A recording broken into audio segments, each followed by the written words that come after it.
En primer lugar, yo cuando leí por primera vez esta ley, la leí de una forma muy poco detallada, en un primer momento pensé que era una buena reforma. Pero porque realmente y a priori, cuando haces una lectura poco detallada de esta reforma, puede llegar a parecer que es una ley más garantista, más respetuosa con el derecho de la manifestación. Pero nada más lejos. Porque es verdad que sí que elimina ciertas cosas que no tenían demasiado sentido. Elimina el delito de sedición, que es un delito con una penalidad muy alta, hasta 15 años de cárcel. Elimina la posibilidad de la comisión individual del delito de desórdenes públicos, así como que elimina también varios subtipos agravados del delito de desórdenes públicos que no tenían demasiado sentido. Digamos que esta reforma, básicamente, en lo que afectaría al derecho a la protesta, modifica, como hemos dicho, eliminando el delito de sedición y, por otro lado, reformando lo que sería el delito de desórdenes públicos, tanto el tipo básico como los tipos agravados. Y es que el delito de desórdenes públicos hay un tipo básico y luego varios tipos o varios subtipos agravados, ¿vale? El tipo básico de... Gracias. El tipo básico de los desórdenes públicos estaba redactado de la siguiente manera, ¿vale? Quienes actuando en grupo o individualmente, pero amparados en él, alterasen la paz pública ejecutando actos de violencia sobre las personas o sobre las cosas, o amenazando a otros con llevarlos a cabo, serán castigados con una pena de 6 meses a 3 años de prisión. El actual queda redactado de la siguiente manera. Serán castigados con la pena de prisión de 6 meses a 3 años los que, actuando en grupo y con el fin de atentar contra la paz pública, ejecuten actos de violencia o intimidación sobre las personas o las cosas, obstaculizando las vías públicas, ocasionando un peligro para la vida y salud de las personas, o invadiendo instalaciones o edificios, alterando gravemente el funcionamiento efectivo de servicios esenciales en estos lugares. ¿Cuáles son los cambios relevantes que afectan al derecho a la protesta de esta modificación del tipo básico de los desórdenes públicos? Pues en primer lugar, como ya he adelantado, se elimina la posibilidad de comisión individual, que un individuo por sí mismo realice desórdenes públicos. Que sí es verdad que en la anterior ley existía esta posibilidad, no se daba en la práctica porque de forma individual, aunque sea amparado en la masa, alterar la paz pública de forma individual era algo básicamente imposible y que implicaba unas interpretaciones jurídicas muy fantasiosas. Entonces realmente no se estaba dando en la práctica. Otra de las cosas que modifica, y bastante a peor, es que cambia el concepto de violencia o amenazas por violencia o intimidación. Y el problema del concepto de intimidación es que es un concepto muy indeterminado, es un concepto jurídico absolutamente indeterminado. Igual que jurisprudencialmente está perfectamente establecido qué es la violencia, que en estos casos sobre las personas es bastante obvio, cuando hay lesiones, sobre las cosas cuando hay destrozos en la vía pública, y amenazas, que es también un concepto desarrollado jurisprudencialmente. Sin embargo, intimidación es un concepto muy subjetivo, puesto que al final la intimidad, ¿qué me intimida, qué no me intimida? Cuando estamos hablando de una manifestación numerosa o de una concentración numerosa, puede ser algo, insisto, muy subjetivo, que de hecho, en principio, cualquier manifestación, cualquier concentración, dado el número o dado las consignas, puede generar por sí mismo esa intimidación. Luego, aparte, se incluye un apartado más, que el anterior solo incluía sobre las personas o las cosas, y aquí se incluye el apartado de obstaculizando las vías públicas, ocasionando un peligro para la vida o la salud de las personas. Tampoco modifica mucho porque, aunque sí que incluye algo que no incluía la otra ley, lo cierto es que la obstaculización de las vías públicas, en muchos casos, en muchos juicios, se estaba utilizando como algo que por sí mismo podía suponer, digamos, desórdenes públicos. Y de alguna manera, aunque lo incluye y le da validez a esa interpretación, también la acota un poco, porque establece, también de una forma muy ambigua, que tiene que generar peligro para la vida o la salud de las personas, pero que insisto que es un concepto también bastante ambiguo. Y incluye, por último, este tipo básico, que también se considerará desórdenes públicos cuando haya violencia o intimidación, se invadan instalaciones o edificios alterando gravemente el funcionamiento efectivo de servicios esenciales en estos lugares. Esto también es bastante problemático porque esto puede llegar a considerarse las típicas ocupaciones que todos conocemos de la PLA, de la plataforma de afectados por hipoteca y demás, de bancos o determinadas sedes. Y además incluido con la modificación del concepto de intimidación, porque si esto se hubiese añadido tal y como está redactado anteriormente, si no hay violencia o no hay amenazas, no se daría este tipo.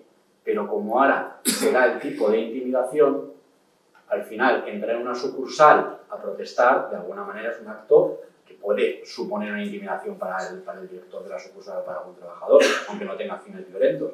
Por eso da pie también a, otra vez, una interpretación bastante restrictiva con los derechos de protesta.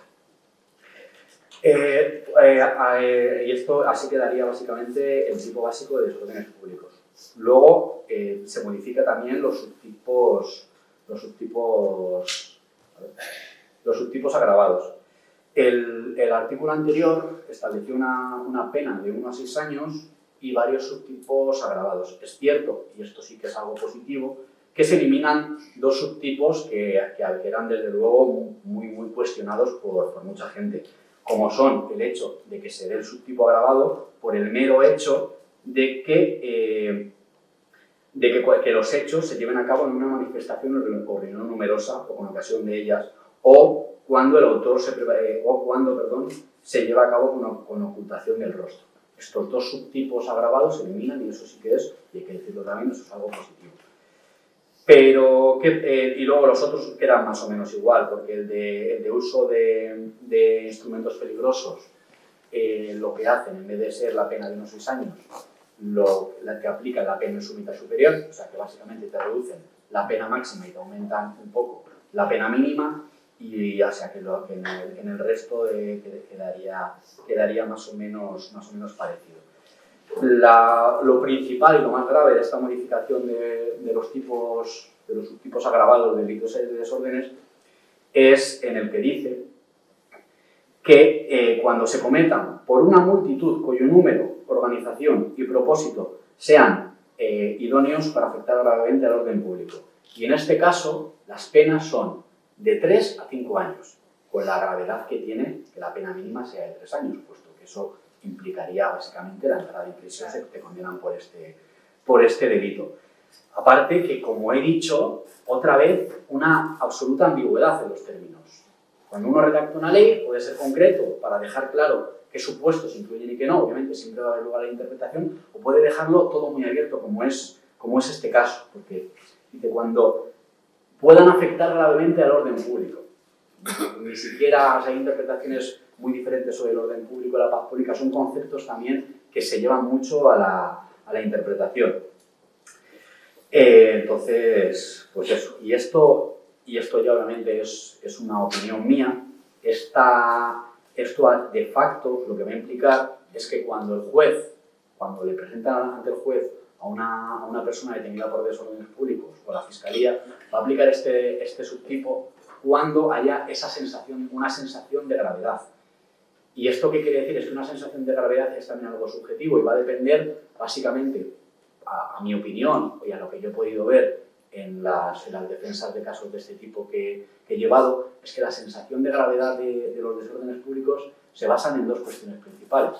Lo que salga en los medios de comunicación y lo que incluye a la policía, los atestados policiales. Entonces, al final vamos a estar absolutamente en sus manos, otra vez. Y lo dicho, y lo más grave de esto, aunque te reduzcan 1 año la pena máxima, y aunque obviamente los subtipos agravados de antes te podían pedir 3, 4, 5 y 6 años, pero es verdad que normalmente si no eran cosas muy graves no te pedían eso. Lo cierto es que ahora la mínima son 3, por lo que decía antes, que eso implicaría casi seguro la entrada en prisión con una pena de esas condiciones. Así que bueno, como conclusión, pues decir que nos dan vuelta a volar, que haciendo una reforma teóricamente iba a ampliar los derechos, iba a ser más garantista y pues, los derechos de manifestación y de protesta, ha sido todo lo contrario. Porque es verdad que han eliminado un delito con unas penas muy altas como el de sedición, pero que era un delito que prácticamente no se aplicaba. ¿Se ha aplicado? Pues sí, todos sabemos que no se ha aplicado en Cataluña, en algún caso concreto más, pero era un delito que la protesta común y corriente que todos hemos vivido jamás se aplicaba, entre otras cosas, que está en otro capítulo de la ley. Ahora está en el mismo capítulo y no en el mismo capítulo, en el mismo artículo. Eso quiere decir que por cercanía es mucho más fácil de aplicar para los jueces o de solicitar para los fiscales. Y bueno, como he dicho, también esto va a ser muy interpretable. O sea, son conceptos muy vagos, muy poco concretos, que van a hacer que estemos otra vez en manos de la interpretación de los jueces, que por lo general pues no suele ser muy buena para nuestros intereses.